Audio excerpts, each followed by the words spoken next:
provide a roof over their heads.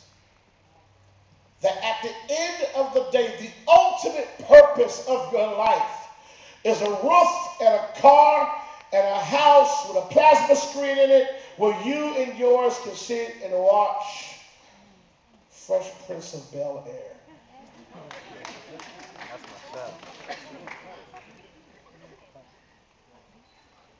Which is a very cool TV program.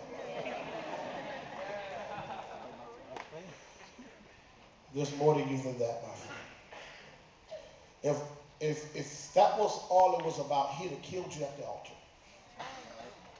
Once you got saved, he'd have brought you with him. Because he can care less, truly can care less about you driving a Honda or a Bentley, having a plasma screen or a couch, some nice furniture, and some cool house. He cares about the souls that are attached to your purpose. That's what he cares about. He didn't die for all of that stuff. That stuff is great for you to have on earth, but that is not where we lay up treasure. We do not lay up treasure on the earth. Where rust and moth doeth corrupt, and thieves break through and steal. But we lay up our treasure in heaven. But what's the treasure in heaven? It's the souls that sit with you at work every day. It's the people who come into your office. Maybe you're a person that works at the hospital. It's the people who are coming in that needs to see the light of God's glory in your heart. And when you release to them the love of Jesus, you're laying up treasure. People of God, it is not a time to be passive. It's not a time to sit back and allow the enemy to silence our voice. And he does it in many ways. He makes us complacent. He makes us apathetic. We begin to not really understand our call, forget that we're here to be a voice and to be God's hand extended in the earth. We forget that we're called to the harvest. We forget that one of the prayers of Jesus that he tells us to pray is pray that the Lord of the harvest will send forth laborers. We forget that we are here to be a light in a dark place.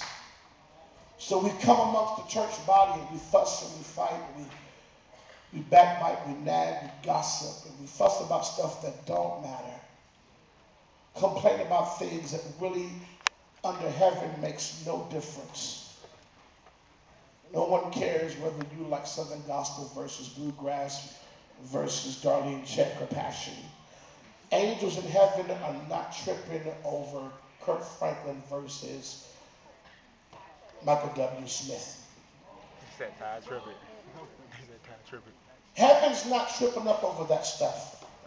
Heaven is not worried about whether people have enough makeup off, have their toes in, and skirts down to their ankles. By God, there's a village in Africa that don't have a JCPenney's or a Walmart to go to.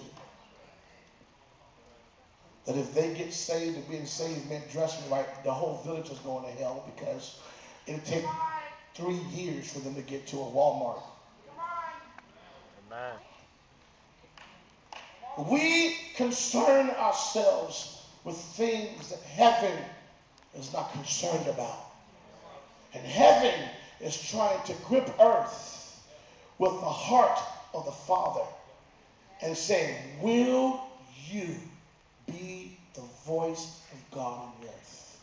Will you tell my people of the love of Jesus? Will you tell them that he can set them free?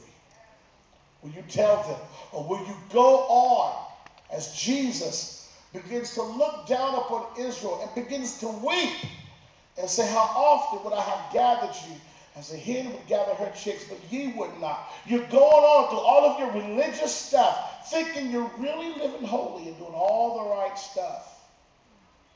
And you have forgotten his heart. You've got all the checks. You've checked all the things, and you've done all the stuff, but you don't burn with what heaven burns with.